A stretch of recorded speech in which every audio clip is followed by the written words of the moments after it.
প্রিয় দর্শক, আমরা কিন্তু এখন বর্তমানে পোনা, কাশিয়ানী, গোপালগঞ্জে আমরা কিন্তু তেল গ্যাস নিচ্ছি। আপনাদেরকে দেখাচ্ছি, দেখুন ওই যে আমার সাজ্জাদ ভাই ওখানে অবস্থান করছে। এখন গাড়িতে তেল নিলেন, তেল মানে গ্যাস নিচ্ছে ওই পোনা, কাশিয়ানী, গোপালগঞ্জ। আপনারা দেখুন, এই যে খালি তালের বাগান আর তালের বাগান, দেখুন তালের বাগানগুলো।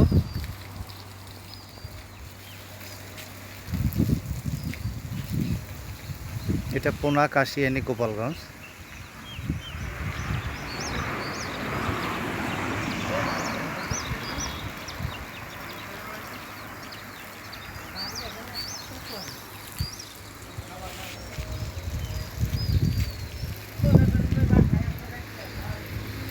এই মাত্র গ্যাস নেওয়া হয়ে গেল, এখন আমরা গাড়িতে উঠবো।